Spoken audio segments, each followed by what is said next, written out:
Sinabi ng babae na kahit nakalimutan niya ang kanyang Demon Blood Sword at isa lamang tangkay ang kanyang gamit ay sapat na daw ito para talunin ang matanda.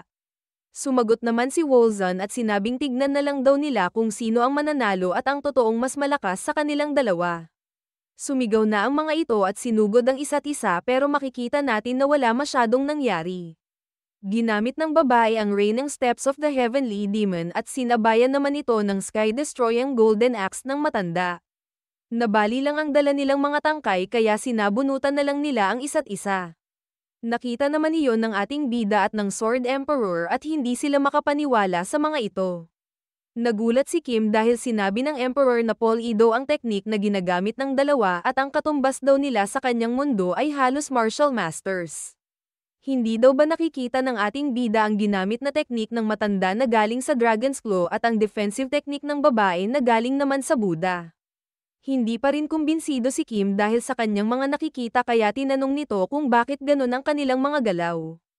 Iyon din daw ang pinagtataka ng Sword Emperor dahil sa level nilang iyon ay punong-puno daw dapat sila ng ki at aura pero wala sila nito kahit konti. Hindi daw sigurado ang bida kung pinagtitripan lang siya ng Emperor at bigla din nagsalita si Viper at sinabing hindi masama ang galaw ng dalawa. Natawa naman ang Sword Emperor at sinabing kahit walang hilig sa martial arts ang Viper ay napansin pa rin nito ang lakas ng dalawa hindi kaya ganyan na wala talagang talento. Binuksan naman ng ating bida ang character window nito at nakitang ginamit pala ni Viper ang kanyang skill na unrivaled martial figure para pag-aralan ang galaw ng dalawa. Kanina pa sila nandoon kaya napabahing ang Medicine King dahil sa lamig at lumapit sa dalawang nag-aaway. Sinigawan niya ang mga ito at sinabing gaano pa ba sila katagal mag-aaway at hindi daw ba nila nakikita ang mga tao sa kanilang paligid. Tumigil naman bigla ang dalawa at nag-sorry dahil hindi daw iyon ang tamang asal pag may bisita galing sa ibang mundo. Niyaya naman ng dalawa ang mga hunters at sinabing ituturo nila kung saan ang kanilang base para doon daw muna sila magpahinga. Napansin ng ating bida na nanghina agad ang dalawa kaya inalok niya ito ng tulong. Pumayag naman ang mga ito at ikakarga na sana niya ang babae pero pinigilan siya ni Viper. Siya naman ang may dala sa babae kaya makikita natin na nakangiti ito dahil hindi na matanda ang kanyang dala. Nagtaka naman si Kim dahil kahit na nilalamig ang matandang karga niya ay sobrang init pa rin daw ng katawan nito. Makalipas ang ilan pang sandali ay dumating na din sila sa harapan ng isang kuweba. Pagkapasok nila sa loob ay namangha ang mga ito dahil sa magandang itsura at meron pang hot spring. Sinabi sa kanila ng babae na iyon daw ay isang pahingahan na nakita niya dati pa at hindi daw nito inaasahan na merong makakarating doon na taga-ibang mundo. Sinabi naman ng matanda na magpahinga muna sila doon at maligo habang naghahanap sila ng babae ng makakan. Habang palabas ng kuweba ay nag-aaway pa rin ang dalawa at nagtaka naman ang ating bida at ang alchemist dahil pa daw silang nag-aasaran lang. Kanina lang daw ay halos magpatayan ang dalawa at sinabi naman ng matanda sa kanya na magkalaban na sila ng 3 taon at minsan daw ay nagiging kaibigan mo ang iyong kaaway. Sinabi din nito na buti na lang daw ay napunta na sila sa lugar na iyon kaya hindi na daw niya kailangang kumalong sa Viper at pinalayo na niya ito sa kanya. Nagtaka naman ito kung paano daw nagkaroon ng ganong kaibigan ang Sword Saint at sumigaw naman ang matanda at sinabing siya daw ang pumayag na lumapit sa kanya si Marcus. Dumating na ang dalawa at nanghingi ng pasensya dahil grain balls lang ang kanilang maibibigay sa mga bisita. Dati daw ay nakakahuli pa sila ng karne pero ngayon daw ay wala na talaga at sinabi lang ng ating bida na ayos lang iyon. Pagkasubo nila ng pagkan ay nabigla ang mga ito at tinanong sa kanila ng alchemist kung iyon lang ba ang kinaka nila sa lugar na iyon. Sumagot naman ang babae na tama ang alchemist at 2 taon na daw sila nabubuhay sa grain balls lang. Hindi naman ito makapaniwala at sinabing hindi sila makakakuha ng tamang nutrisyon mula sa mga yun.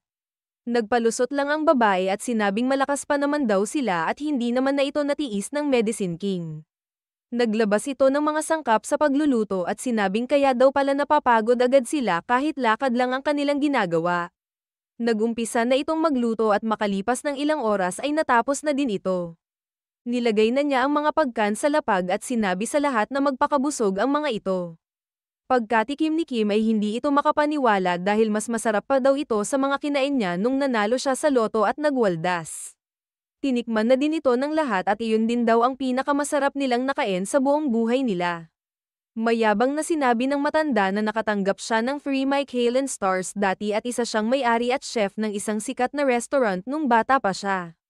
Tinanong naman siya ng Viper kung bakit pa siya pumasok ng tower kung maganda daw pala ang buhay niya dati. Sinabi nito na kahit daw ang Sword Saint na isang young master sa napakayamang pamilya ay pumasok dito kaya bakit hindi din siya. Natapos na ang lahat kumain at sinabi sa kanila ng babae na kakaiba ang mga pagkain nila at ang kanilang mga presensya kaya nagtataka daw ito kung taga saan talaga sila at bakit sila pumunta doon. Naisip din nito na baka nakahanap na sila ng gamot sa mga zombie pero sinabi lang nila na naghahanap pa sila ng gamot. Hindi naman daw siya umasa dahil lahat daw ng mga sikat na doktor na galing kung saan-saan ay hindi nakahanap ng lunas sa sakit na iyon.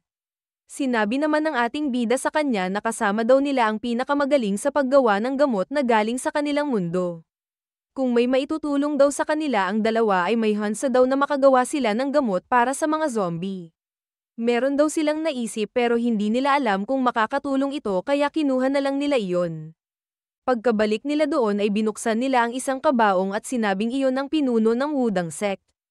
Pagkatapos daw nitong makagat ng zombie ay sinabi nito sa kanya na gamitin nila ang kanyang katawan para sa research. Wala naman daw sila masyada nalaman at ang nagawa lang nilang paraan ay isara ang kanyang key points gamit ang acupuncture. Inalis nito ang mga karayom na nakatusok sa zombie at agad itong gumalaw kaya nagulat dito ang alchemist. Binalik na nito ang mga karayom at sinabing pag hinaranggan ng key point sa gitna ng utak at ng spine ay makakatulog ang mga zombie pero ito daw ay solusyon lamang at hindi gamot. Sa oras daw na makagat ng zombie ay dadaluyan na ito ng masamang energy na dumadaan sa key points at key vessels. Ang masamang energy daw na iyon ay ang nagdudulot sa isang tao para maging zombie at hindi daw ito napipigilan kahit ano pang key meditation ang gawin. Pagkatapos daw makagat ay mag-iinit ang buo nitong katawan at pagkalipas ng panahon ay magiging zombie na din. Seryoso nitong tinanong ang mga doktor kung sa tingin ba nila ay makakahanap sila ng gamot at hindi sila nakasagot agad. Tumayo na lang ang babae at sinabing okay lang naman iyon dahil masaya na rin daw siya na makakilala ng mga tao mula sa ibang mundo dahil akala niya ay sila na lang talaga ng matanda ang nandoon. Bago umalis ay sinabi ng matanda na kukuha lang siya ng kanilang mahihigaan at bukas na lang daw nila ulit ito pag-usapan. Hateng gabi na at makikita nating nananaginip na ang mga hunters pero gising pa rin ang ating bida. Tinanong ng Sword Emperor kung bakit pa siya gising at sinabi nito na meron siyang kailangang kumpirmahin. Nagpanggap itong tulog at bigla na lang may dalawang dumating doon at sinabing tulog na din sila sa wakas. Habang nakalublab ang dalawa sa tubig ay bumangon agad si Kim kaya nagulat ang mga ito sa kanya. Sinabi lang nila na matalas ang pakiramdam ng ating bida at sinabi nito na umpisa pa lang daw ay meron ng kakaiba sa kanilang dalawa. Kahit sobrang lamig daw sa kanilang lugar ay sobrang nipis lang ng kanilang mga suot kaya ang ibig sabihin nito ay binabalot nila ang kanilang katawan sa ki pero imposible din daw iyon dahil bakit napapagod agad sila sa konting galaw lang. Tinuro nito ang dalawa at sinabing baka dahil nakafocus ang kanilang ki sa iba at napagtantong nakagat na sila ng zombie. Tumayo na ang dalawa at sinabing tama daw si Kim dahil 3 taon na mula nung nakagat sila ng mga zombie. Sinabi ng matanda sa kanya na hindi daw nila pinipigilan ng masamang energy kaya sila nanghihina at ang ginagawa nila ay hinaharangan nila ang kanilang spine gamit ang ki para hindi ito damaloy sa kanilang utak. Nagulat naman ng sobra ang Sword Emperor at sinabing gumagamit sila ng ki telekinesis. Para daw iyon paggamit sa flying ki sword technique na ginagamit ang ki ng isang tao para ibalot ang espada nito sa ki at paliparin gamit ang telekinesis. Sinabi pa nito na ang ibig sabihin ng pagharang nila sa kanilang spine gamit ang ki ay paralisado sila mula leeg pababa. Nagulat si Kim dahil sa ngayon daw ay pinapagalaw nila ang kanilang katawan gamit ang ki na parang flying ki sword technique. Mula daw sa pagtibok ng kanilang puso hanggang sa paghinga ng kanilang baga at paggalaw ng lahat ng muscle ay walang tigil nilang ginagamit ang kanilang ki. Kaya daw pala sila nang hihina ay 24/7 nilang ginagamit ang kanilang ki para mabuhay at sobrang lakas daw ng dalawang ito. Tinanong naman ng ating bida kung paano nila iyon natitiis at nagtinginan lang ang dalawa at sinabing sumunod siya sa kanila. Habang naglalakad ay sinabi ng babae na lahat ng tao ay namamatay at meron daw kakaibang kwento na galing sa martial realm. Merong isang true martial artist na naabot ang perpektong poison immunity at indestructible iron skin. Wala daw lason na dadaloy sa kanya na delikado at wala ding espada na makakasugat sa kanya. Imposible itong mamatay pero hindi daw pinapayagan ng mga gods ng martial realm ang sobrang dugo na hindi na pwedeng mamatay. Tinanong naman ng babae sa ating bida kung gusto ba nitong malaman kung paano ito namatay. Ang nakadali sa kanya ay ang isang lustful demon. Ang kasiyahan daw na pwedeng maramdaman ng isang tao ay hindi maituturing na lason o espada pero ang sobra daw nito ay pwedeng maging delikado. Hindi daw nito binigla ang martial artist at dahan-daang pinaranes dito ang saya para lalo niya itong hanapin.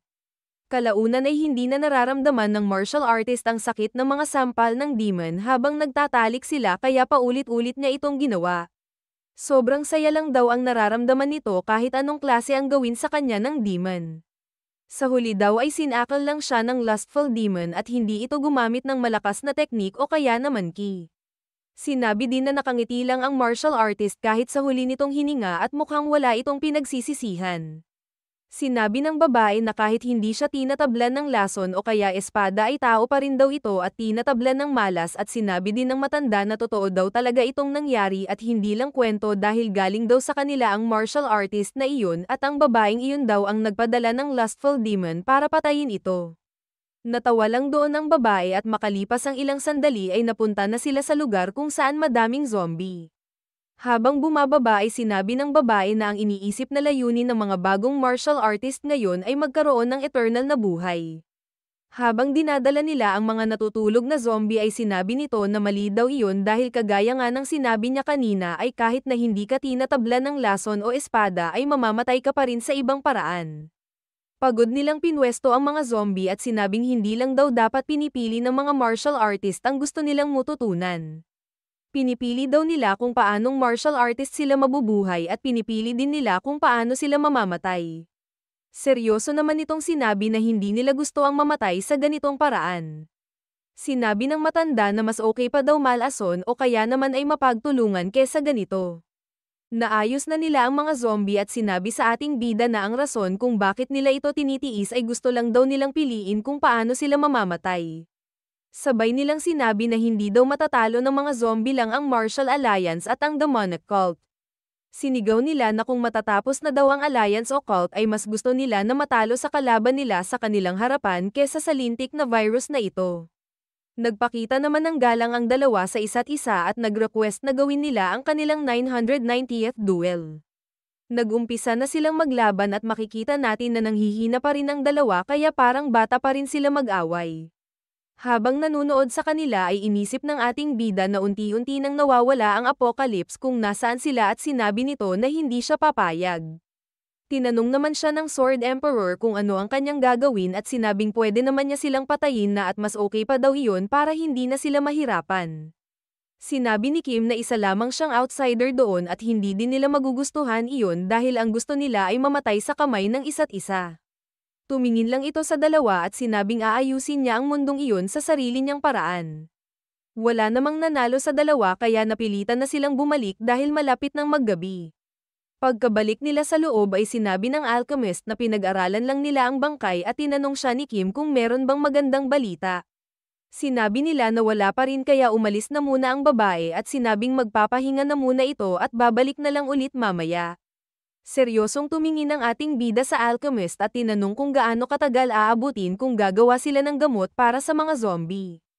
Tinanggal ng babae ang kanyang salamin at sinabing ang pinakamababa ay 120 days. Sinabi naman ng Medicine King na pwede pa daw madoble o triple iyon dahil kailangan pa nilang maglaan ng sapat na oras dahil kakaiba ang sitwasyon nila. Inisip ng bida na 100 days kung mabilis at 300 naman kung mabagal pero nagsorry sa kanya ang alchemist dahil hindi daw siya sigurado kung magagawa nga nila iyon dahil ilang araw na lang ang natitira at wala pa silang tamang kagamitan. Hinawakan niya ang kanyang patalim na ginamit niya ng ilang beses para bumalik sa nakaraan at sinabing madami pa daw silang oras. Ngumiti lang ito sa babae at sinabing hindi niya dapat intindihin ang oras dahil ang King of Death daw ang gagawa ng paraan kaya nakiusap ito na huwag sumuko sa paggawa ng gamot. Huwag daw nitong isipin ang mga hindi importanteng bagay katulad ng time limit dahil hindi daw sila makakaalis doon pag hindi nila ito nagawa. Nagkamay na ang dalawa at nangako sa isa't isa na gagawin nila ang lahat ng kanilang makakaya. Pagkatapos noon ay napapikit na lang ang alchemist at inisip na kung hindi dahil sa ating bida ay nasa magulong party pa rin siya ng tower at walang trabaho dahil nakuha ang kanyang mga kagamitan. Hindi daw niya alam kung ano ang mangyayari sa kanya kung hindi niya nakilala ang King of Death. Gagawin daw niya ang lahat ng kanyang makakaya pero binalaan nito si Kim na nawawala daw ang kanyang modo pag masyado siyang nakafocus pero okay lang naman daw iyon kaya pwede na silang magumpisa. Naintindihan naman ito ng alchemist at tinawag na matanda ang Medicine King at sinabing suportahan siya nito gamit ang lahat ng nalalaman niya. Sinabi ng matanda na meron daw hierarchy ang lahat at isa lamang siyang baguhan kaya ano ang karapatan niyang hindyang ang suporta ng Medicine King. Binuksan naman ng babae ang kanyang mga skill card at tinanong ng matanda kung bakit niya iyon ginawa. Pwede daw niyang tignan ang lahat ng kanyang skill pero hindi pa rin makapaniwala ang matanda na ipapakita niya ito sa kanyang karibal. Ang una daw niyang skill ay ang Moving Hospital na nagagamit niya para suriin ang isang tao mula blood test hanggang brainwave test ng mabilisan at merong itong maliit na 2% chance na misdiagnosis. Ang pangalawa naman ay ang life diagnosis at nakikita nito ang lahat-lahat sa isang tao kaya nababaliwala nito ang 2% chance sa Moving Hospital. Pinatigil naman na ng matanda ang alchemist at tinanong kung bakit niya ito pinapakita at ano ang gagawin niya pag sinabi ito ng matanda sa Alchemy Castle. Gawin daw niya iyon kung gusto niya pero kailangan daw niya ang matanda para suportahan siya ng maayos sa paggawa ng gamot sa virus sa lalong madaling panahon. Lumapit naman ito sa mukha ng Medicine King at sinabing alam naman daw niya na kinamumuhian nito ang alchemist. Sigurado daw siyang galit na galit ito dahil meron isang bata na umaasta na akala mo kung sino siya at lalo pa itong nagagalit dahil alam niya sa kanyang sarili na meron itong talento. Sigurado din daw siya na halos mabaliw ito sa galit dahil mas matagal mabubuhay sa kanya ang alchemist at ang ibig sabihin daw noon ay siya ang papalit sa kanya. Sinabi ng babae na pag tumulong daw siya ay ibibigay nito sa matanda ang lahat ng mga gamot na nagawa niya at pwede niyang sabihin sa lahat na siya ang gumawa noon. Hindi naman na nakatiis ang Medicine King at agad nang sinampal ang apothecary. Pinulot lang nito ang kanyang salamit at sinabing titignan na daw niya ang zombie pero galit pa rin na sinabi ng matanda na balang araw ay malalaman din niya na isa lamang siyang maliit na isda sa napakalaking karagatan. Sinabi ng babae na gawin na nito ang task na kanyang binigay pero sinabi lang ng matanda na madudurog din ang pride ng babae at mawawalan ng gana pagdating ng panahon. Inulit lang nito ang kanyang sinabi na gawin na ng matanda ang kanyang mga task pero sinabi lang nito na makakahanap din daw ang alchemist ng mas magaling sa kanya. Makalipas ang ilan pang sagutan ay nagkatinginan na lang ang dalawa at sumunod na din sa kanya ang matanda sa wakas. Habang sinusuri ang zombie ay sinabi ng alchemist sa ating bida na lumabas daw muna ito sa kuweba dahil naiirita ito sa tunog ng kanyang paghinga. Habang nagsusulat naman ay sinabi sa kanya ng matanda na pag lumabas sila ay kumuha na din siya ng 6 pang zombie na iba-iba ang edad at kasarian. Sumunod naman sa kanila ang King of Death at minarkahan ng pader para malaman kung ilang araw na ang nakakalipas. Dumaan na ang ilang araw at ginawa na ng mga nandoon ang mga kailangan nilang gawin. Pinakita din na nilagay na ulit ng babae at matanda ang mga zombie na galing sa kanilang lugar sa isang pwesto naglaban na ulit. Nagawa na ng ating bida ang inutos sa kanya at lumipas na din ang 1 linggo ng napakabilis pero tuloy pa rin ang mga doktor sa paghahanap ng lunas. Napansin nila na masama ang panahon sa araw na iyon kaya sinabi ng babae kay Kim na hindi muna sila makakalabas ng kuweba. Lagi daw talagang ganon ang panahon doon at swerte lang sila ng mga nakaraang araw dahil maliwanag noon sa labas.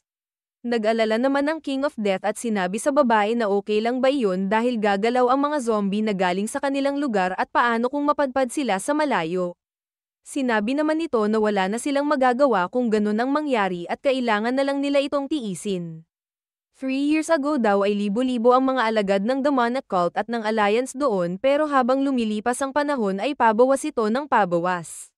Sinabi ng ating bida iyon daw siguro ang pinaka-nakakatakot, ang pumunta ka sa snow pagkagising at makita mo na wala na ang mga inayos mo doon na zombie na galing sa Demonic Cult. Tinignan lang nito ng masama si Kim at tinanong kung sa tingin ba nito ay nakakaramdam siya ng takot. Umupo lang ito ng maayos at sinabi niyang oo. Natawa naman ang babae doon at napatayo dahil iba na daw talaga ang mundo dahil kung normal pa rin daw siya ngayon ay hindi na niya binuhay ang ating bida dahil sa kanyang sinabi. Sila daw ng matanda na pinuno ng Martial Alliance ay mga martial arts master at ang kanilang kaalaman tungkol dito ay sobrang lawak kaya iniisip lang daw ng ating bida na ikumpara ang kanyang sarili sa kanila ay hindi na maganda sa pakiramdam. Pero, kahit daw napakalawak ng kanilang kaalaman ay sinabi ni Kim na hindi naman unlimited ang kanilang ki. Alam ng ating bida na ginagamit ng babae ang kanyang ki sa lahat ng party ng kanyang buhay mula sa paghinga hanggang sa paggalaw ng katawan at imposible daw na kaya niyang gawin iyon habang buhay. Seryoso nitong tinanong ang babae kung gaano pa siya matagal mabubuhay at kailan daw mauubos ang kanyang ki. Napangiti lang sa kanya ang babae at sinabi nito na napakatalas daw ng King of Death. Tinuro ng babae ang kanyang puso, baga, at upper dantian at sinabing ang mga iyon lang daw ang magiging normal kahit maging zombie pa sila. Nabanggit ng babae sa ating bida na napansin daw nito na takot siya kanina at sinabi naman nito na oo. Takot siya na maubusan ng ki at maubos ang kanyang life force. Takot daw siya sa masamang panahon dahil walang liwanag at baka lumayo ang kanyang mga kasamahan sa demonic cult at hindi na niya ito makita. Takot daw siya na baka hindi nila matupad ang pangako nila ng matanda sa isa't isa at hindi na lang sila biglang makagalaw. Takot daw siya na baka kailanganin na lang nila ng matanda na humiga sa kanilang pwesto at maghintay ng kanilang katapusan at mamatay ng dahil sa walang kwentang virus na ito. Pagkagising nila sa umaga ay nakita nila ang matanda na nakahiga at tinitignan siya ng alchemist. Tinanggal nito ang kanyang gamit at nanghingi ng tawad dahil hindi na daw mapapagaling ang leader ng Martial Alliance dahil sa lala ng kanyang kondisyon. Lumapit naman sa kanya si So Baekhyun at seryosong pinatayo ang matanda. Nagsorry lang sa kanya ito pero hindi daw niya gustong marinig ang kanyang patawad at tumayo na lang daw siya sa kanyang pwesto. Inalala naman nila ang unang araw ng kanilang gera at lalo lang nalungkot dito ang dalawa. Sinabi ng babae na napag-isa niya ang 10 sect sa kanilang lugar at ang 5 noble clans kaya wala daw pag-asang mamatay ito nang dahil lang sa isang virus. Hindi naman napapansin ng babae na tumatagas ang kanyang aura dahil sa sobrang galit at pilit pa rin itong pinapatayo ang matanda. Nagulat naman ang alchemist at ang ating bida dahil napansin din nila ang kanyang aura at iyon daw ang unang beses na lumabas ito. Nagsorry lang ulit sa kanya ito dahil mas mahina daw siya sa demon at sinubukan naman daw niyang pilitin na umabot sa susunod na araw pero hindi na niya talaga ito kaya dahil ubos na ang kanyang ki at ang life force na ang ginagamit niya. Kung mag-iingat daw ang babae ay meron pa siyang halos 1 taon para mabuhay at nagmakaawa na lang sa kanya ang matanda at hiniling na patayin na niya ito. Hindi naman nagsalita ang demon at sinabi pa ng matanda na ayaw niyang mabulok ang kanyang katawan dahil pag nanjing zombie daw siya ay buhay nga siya pero parang hindi din daw dahil wala na rin siya sa tamang isip. Hindi naman natuwa doon ang babae at sinabi na seryoso ba siya sa kanyang hiling at ito na daw ba ang pinanggako niya sa kanyang great duel. Kung ganun din daw pala ang kanyang gagawin ay tinipon na lang daw sana niya ang lahat ng kanyang mga alagad at sabay-sabay nang sumuko dati pa lang. Umupo ang babae sa harap ng matanda at pinaalala sa kanya kung sino siya. Siya daw ay si Bu Wolzan na pinanganak ng may heavenly martial body na sentro ng martial arts simula pa lang pagkabata. Naging martial expert siya sa edad na 20 at naging pinuno ng Namgang clan bago mag-30 at sinubukan ng demonic cult na sakupin ang mundo kaya siya ang ginawang leader ng Martial Alliance. Kung gusto lang daw niyang isuko ang lahat ng iyon at magpatalo sa demonic cult ay gagawin daw niya ito ng mas marahas. Habang patuloy sa pag-uusap ay napapansin na ng iba na lalong lumalakas ang aura na kanyang ginagamit. Nilabas na din ito ang sandata ng matanda at sinabing banggiting niya ang mga salitang wala ng art o kaya martial sa martial arts. Ang ibig sabihin ng mga salitang iyon ay sinusuko na niya ang kanyang pagiging martial artist at tutuluyan na talaga siya ng demon pag binanggit niya yun. Napaiyak naman ng sobrang lakas ang matanda at nagsorry kay Baekhyun dahil hindi daw niya ito kayang sabihin. Tinusok lang nito ang sandata ng matanda malapit sa kanyang ulo at lumayo na lang doon. Pagkatapos ng ilang sandali ay tinignan ng alchemist ang matanda at sinabi nito na sa pang-9 nilang araw doon ay namatay na ito dahil sa virus. Pagkatapos noon ay lumapit na ang apothecary sa matanda at sinabing madami silang natutunan sa katawan nito dahil hindi nila ito makikita sa mga zombie na matagal nang namatay. Nakita daw nila na kailangan pang umabot ng virus sa utak ng isang tao kaya hindi ito magiging zombie agad kahit namatay na ito. Sinabi ng Medicine King na magaling lang ang alchemist sa paggawa ng gamot at hindi sa pagpaliwanag kaya inabot nito ang mga detalye sa ating bida para makita niya ito ng mas malinaw. Ginawa daw ng apothecary ang lahat ng kanyang makakaya pero imposible daw talaga ang gumawa ng gamot dahil sa ikli ng oras. Alam naman daw iyon ng ating bida at dinagdag ng babae na kailangan nila ng halos 120 days pa para makagawa ng gamot na talagang mabisa. Umabot na sa utak ng matanda ang virus at bigla na itong gumalaw na parang totoong zombie. Dahil doon ay lumapit na sa kanya ang demon at sinabi nito na wala na talaga ang matanda. Hindi na din ito nakatiis at parang nasira na ang kanyang bait dahil bigla na lang siyang naglabas ng napakalakas na aura. Pinag-ingat naman ng Sword Emperor ang ating bida at sinabi nito na ang nangyayari sa babae ay ki-rampage. Bigla namang tumingin sa kanila ang demon at nawala na talaga ang memorya nito dahil tinanong niya kung assassin ba ang mga hunters na galing sa Martial Alliance. Kung ganun daw ay lalabanan niya ang mga ito kaya natakot sila at agad nang tumakbo. Sobrang bilis ng pangyayari at inabutan agad nito ang Medicine King at napugot agad ang kanyang ulo. Habang tumatakbo ay sinabi ng Sword Emperor na nabaliw na daw ang babae at wala na itong ibang iniisip kundi ang pumatay. Dahil ginamit daw niya ang lahat ng kanyang ki at life force ay umabot siya sa level ng Spiritual Grandmaster at kahit daw labanan siya ng Sword Emperor ay malaki daw ang pag-asa na matalo sila. Sinabi ng Viper sa ating bida na dala na agad niya ang alchemist at itakas na sa labas. Nakita naman ng apothecary na halos isang segundo lang nitong tinalo ang lalaki at nakasunod na agad ito sa kanila. Inisip ni Kim na hindi pa niya katapusan kahit matalo ito doon at sinabing gagawin niya ang lahat para maligtas ang Martial Realm at pinakita na ng system na namatay na ang ating bida.